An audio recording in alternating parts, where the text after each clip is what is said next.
The Francoist regime was as unprecedented as the process of political transition that Spain experienced between 1976 and 1982. For some, this process was the great step toward modernity and freedom, while for others it was the beginning of an era of poverty and material and spiritual decline for Spain. Join me to learn how Francoism fell in the history of the Spanish transition. This is Reynaldo Carrillo Vilches speaking, and this is the New Encyclopedia.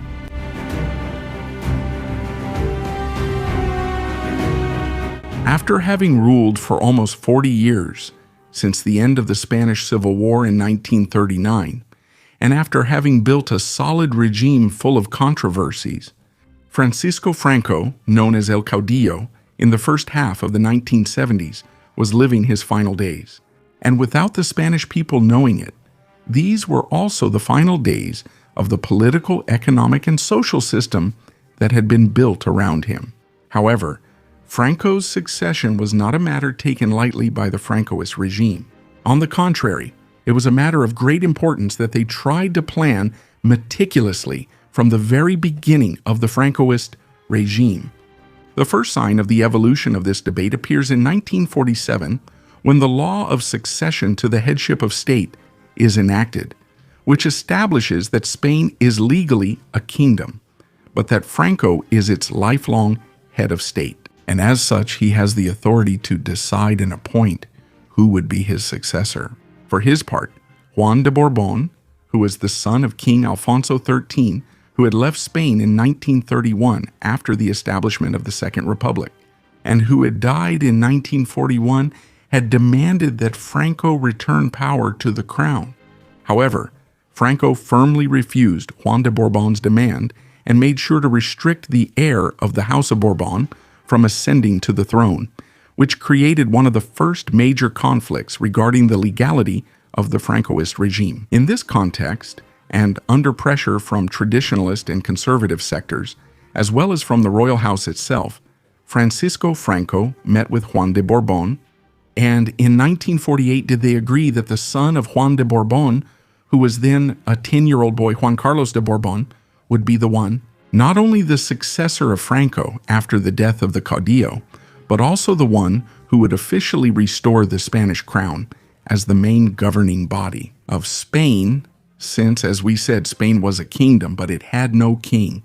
As part of the agreement, Juan Carlos de Borbón would be educated in Spain under the protection and supervision of the head of state, Francisco Franco, and he would commit to following the ideals of the so-called national movement. So the appointment of Juan Carlos is understood as a point of consensus between the regime and the monarchy, as well as with other power groups that had a strong presence in Spain.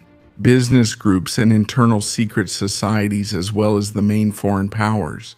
So it was Juan Carlos in whom the hopes for a successor to Franco and the Francoist movement in general were placed, being raised and educated as such throughout his life. As the years go by and Franco's regime continues to consolidate, the succession is also being strengthened. In 1967, the organic law of the state was enacted, creating the position of president of the government, separate from the position of head of state. Two positions that for the moment Franco will hold at the same time, but which were preparing the ground for a new division of powers. By July 1969, a time when, according to many historians, Francoism was experiencing one of its best moments because of the significant level of economic development and social peace that had been achieved throughout the nation. A 76-year-old Franco formally and openly proposes to the country for the first time Prince Juan Carlos as his successor, and the Cortes back and support his decision. Even so, despite the appointment, there is debate and political maneuvering in the spheres of power. Between 1969 and 1973, other candidates within the regime itself are proposed to be the successors. Among them was Alfonso de Borbón d'Dampierre, first cousin of Juan Carlos de Borbón, who in 1972 had married Carmen Martínez Bordiú y Franco, the eldest granddaughter of Francisco Franco. Among the more conservative sectors of the regime, Alfonso was preferred over Juan Carlos, since Juan Carlos was seen as too liberal, while Alfonso was more loyal to the movement and to Francoism. In the Phalange, criticism of Juan Carlos de Borbón was common, including the famous line, "We don't want foolish princes." So within Franco's regime, two factions emerged. The so-called hardliners, who believed that after Franco's death, the same principles and structure of the Francoist regime should be maintained as much as possible. And then there were the so-called reformists, who to varying degrees supported a transition toward a new model of political opening and multi-party democracy. And to reconcile both positions, Franco appointed Admiral Luis Carrero Blanco as Prime Minister of Spain on June 9, 1973. Franco stepped aside from the position for the first time, remaining only as head of state of Spain. Carrero Blanco, a close ally of Franco since the start of Francoism, was seen by Franco and the Francoist movement. He was being appointed to be the true successor as head of state and to serve as a counterbalance to the liberal prince, Juan Carlos de Borbón, in order to maintain supervision so that he would not stray from the principles of the movement.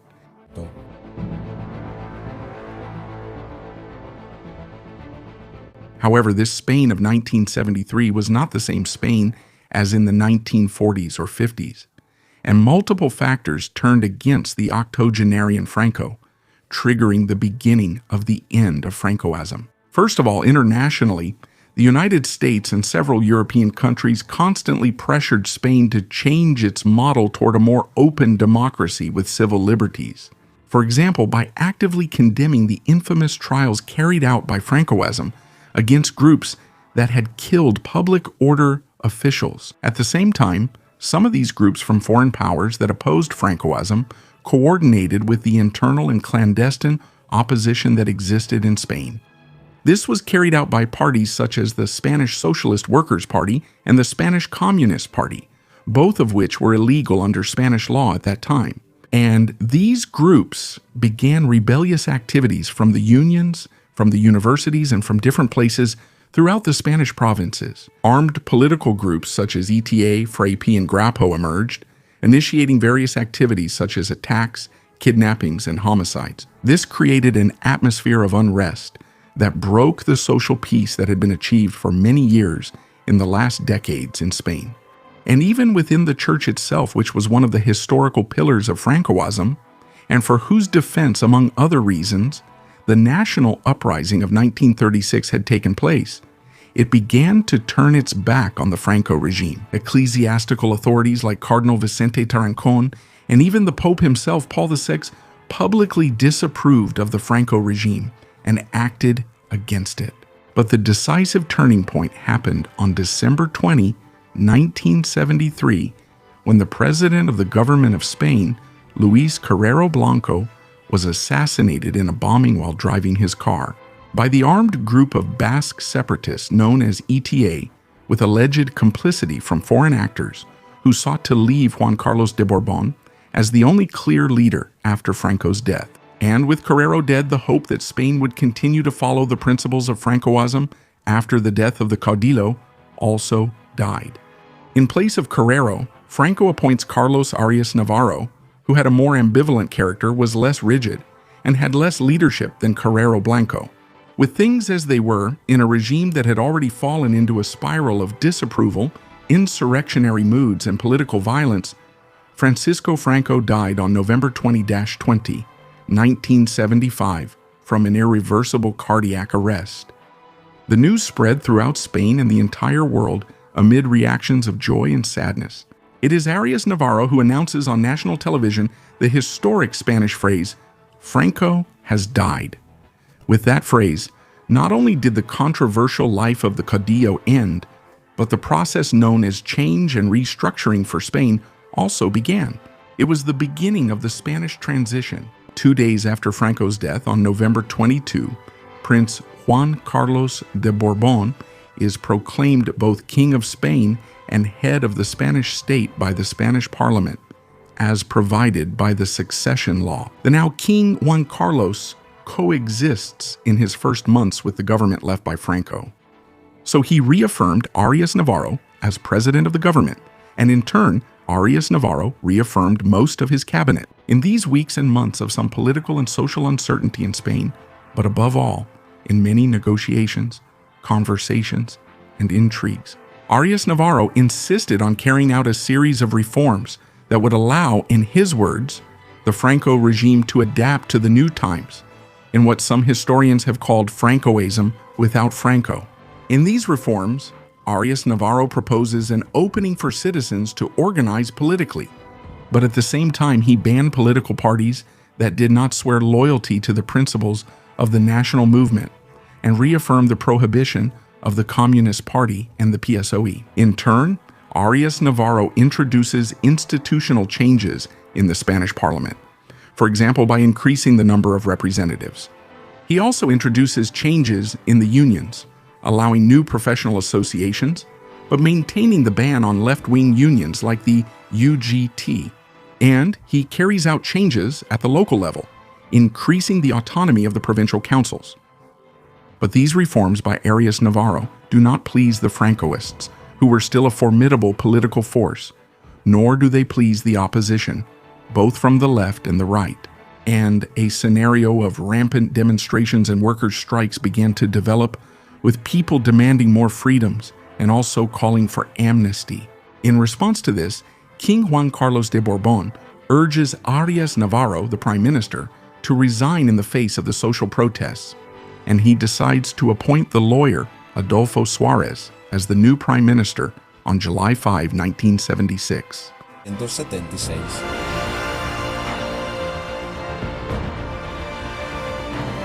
Adolfo Suárez, although he was unknown to the public, was not a new face among the power players in Spain. Adolfo Suárez came from the Francoist regime and had made most of his political career within it. He had been a member of the Cortes, Director General of Broadcasting and Television, and even Deputy Secretary and Minister Secretary of the so-called movement. That is the political body that, during Franco's time, made up and supported the Spanish Falange and Traditionalist Party of the Young, the official unions, members of the entire public administration, academia, and other sectors allied with the regime, such as the women's section of the Falange and the Youth Front. The appointment of Adolfo Suárez faces initial backlash from various sectors, but Suárez does not come with the intention of extending Francoism like Arias Navarro, or even of adapting it. On the contrary, knowing Francoism from the inside, Adolfo Suárez dedicates himself to its gradual dismantling. First of all, Suárez signs, in July 1976, a decree law of amnesty for so-called political and opinion crimes. Although it was only a partial achievement, it secured the freedom of a large number of political prisoners and gave a new sense of popularity and hope to various sectors of Spanish society. After this, Suárez drafts a bill that established the concept of popular sovereignty within Spain, and it also established new bicameral chambers, which were going to be elected also for the first time in a long while by universal suffrage. Meanwhile, preparations were being made for the drafting of a new constitution in Spain.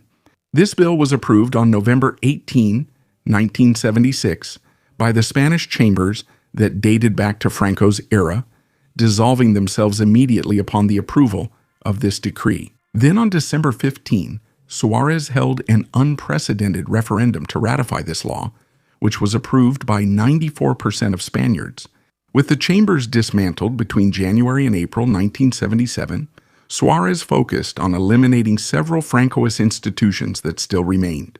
Such was the case of the Public Order Court, the judicial body in charge of political crimes established by the Francoist regime. In the same way, the rights of association, assembly, and demonstration are liberalized, and the penal code is modified to decriminalize political activism. Another institution that was dismantled was the National Syndicalist Center, which was abolished by the Trade Union Association law, taking away the government's control over the unions and legalizing left-wing unions. Finally, Adolfo Suárez will also eliminate the General Secretariat of the movement, thus putting an end to the traditionalist Spanish Falange Party and the Homs. He eliminated not only the ruling party, which for 40 years had been the foundation of the regime, but also the very space where he had launched his political career. And in this process, the most daring step is taken by Suárez. On Holy Saturday of 1977, when on that date he legalized the Spanish Communist Party, an unprecedented decision that meant the return of what had been the most persecuted party under Francoism. This, among other actions, generated a strong negative reaction among part of the population and the military establishment. Given these circumstances, Adolfo Suárez had gone from being an unknown official within Francoism to becoming the leading figure of the transition. He was gaining great popularity, which he concentrated in his party called the Union of the Democratic Center, which would become the party for many Spaniards who, without wanting to return to Francoism, opposed the left, and Suárez becomes the most acclaimed politician of the moment. In short, Suárez has prepared the ground for the general elections that will be held on June 15, 1977. Adolfo Suárez, combining a shrewd use of radio and television, learned when he coordinated and broadcasted the official messages of El Caudillo, is going to obtain the majority in both the Congress and the Senate. In turn, the Spanish Socialist Workers' Party achieves a remarkable performance, coming in behind the UCD in both chambers. These were the first partisan elections of this kind to be held in Spain in at least 40 years. At the head of the PSOE is a young leftist leader named Felipe González, with a long history in clandestine activism and from exile, who recently managed to return to Spain with the mediation of Venezuelan President Carlos Andrés Pérez. Carlos Andrés Pérez was, at the time, the South American leader who was most involved in the Spanish transition and one of the main promoters and financiers of the PSOE through the Socialist International.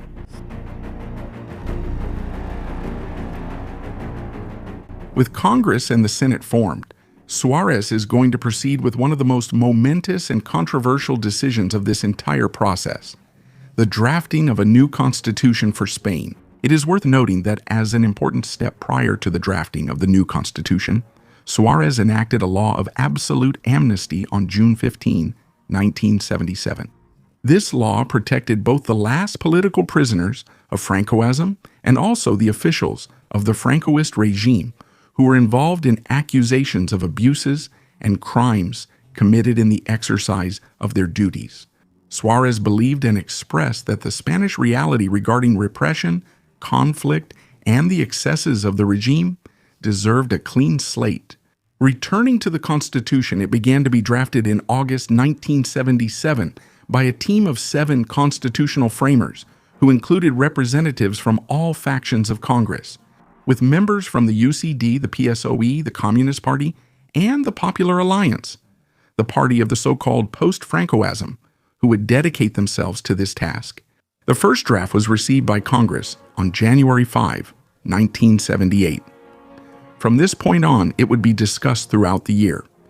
The final draft was presented and approved on October 31, being passed in Congress with an overwhelming majority. The 1978 Constitution established, among other things, that Spain was now a parliamentary monarchy whose highest executive power resided in the prime minister appointed by the Congress of Deputies. In this way, the king in practical terms became more of a ceremonial figure. Furthermore, in the Constitution, Spain is defined as, quote, a state of autonomous communities, as part of a long and controversial tradition of regional autonomy movements, supposedly as a solution to the centralism they denounced. At the same time, the new Constitution established a secular state, abandoning Catholicism as the official religion. It was a more liberal constitution which promoted and formalized the transition of Spain from Francoism to a party-based democracy. For some, the Constitution was seen as the most important legal and political advancement in the history of Spain, while for others it represented a negative setback and an eventual return to the disorder and crisis of the Second Republic. The Constitution was nevertheless ratified in a referendum with 88.5% in favor, and came into effect on December 29, 1970. But the path for those who wanted to completely eliminate any trace of the Francoist regime was still not over. The recent Spanish democracy presided over by Suárez was going to face numerous problems in the following years. First of all, after the Constitution was enacted, the UCD party suffered a dramatic decline, as well as severe fragmentation that left Suárez once the most popular politician in Spain, without an effective support base. This situation ended with King Juan Carlos and the church withdrawing their support for him. This was also accompanied by growing discontent within the military establishment, who saw with their own eyes how the Francoist system was collapsing and apparently felt there was nothing they could do. On the economic side, and in contrast to the prosperity achieved by Franco in the 1960s and 70s, since 1976, Spain began to experience an economic deficit driven by the lack of economic modernization measures. By 1979, with the global energy crisis, it became a chronic deficit that worsened stagnation, inflation, and unemployment to levels not seen since the Civil War and the early years of Franco. And in the midst of all this, groups like ETA and Grapo would carry out several violent actions. Attacks, murders, and kidnappings became increasingly common. In 1980 alone, ETA killed nearly 100 people, including civil guards, police officers, and civilians. As several historians have pointed out, part of Spanish society would experience what is called social disenchantment with the new democratic Spain that was emerging, which offered scenes they hadn't seen in a long time. Added to this was an increase in unemployment that democracy was not solving, along with a gradual rise in inflation and insecurity. On the streets, within a few years, the first voices began to be heard claiming that perhaps life was better under the Caudillo. Faced with this situation, Suárez submitted his resignation on January 29, 1981, and proposed Leopoldo Calvo Sotelo as a candidate for prime minister. On February 23, during the congressional session for the election of Calvo Sotelo, the famous coup by Lieutenant Colonel Antonio Tejero took place, who, along with other officers, forcibly took over the Spanish Congress for just over a day. The coup was brought under control the following day at noon, but it was a perfect reflection of the state of the new Spanish democracy and the elements of Francoism that refused to die.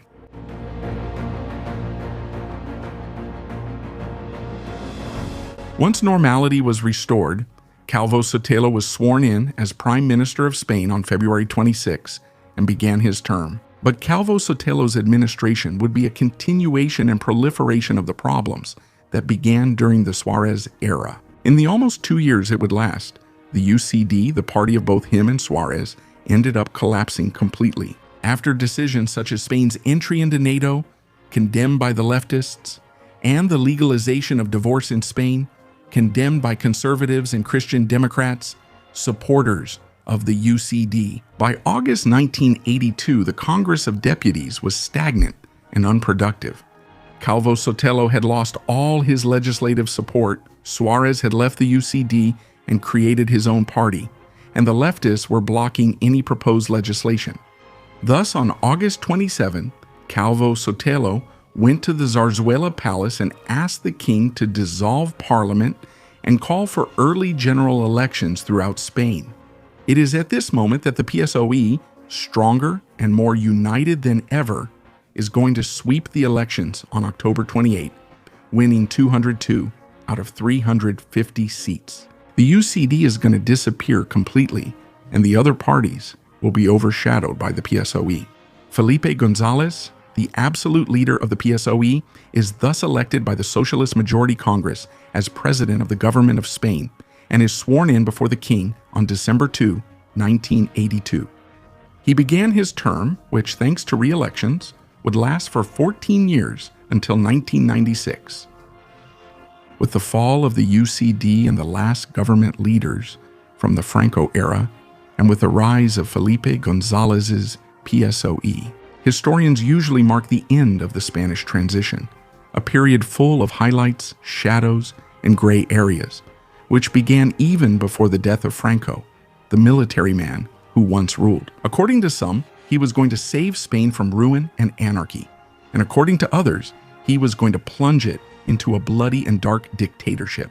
And this transition would end with the rise of his historic enemies, who regained power 42 years after having last held it in 1939.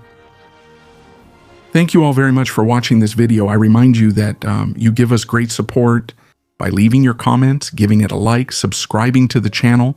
sharing the video with all your friends, and clicking the bell to activate notifications. This is Reynaldo Jose Carrillo Vilches speaking. This is the New Encyclopedia. As always, we thank you for all your support and many blessings to everyone.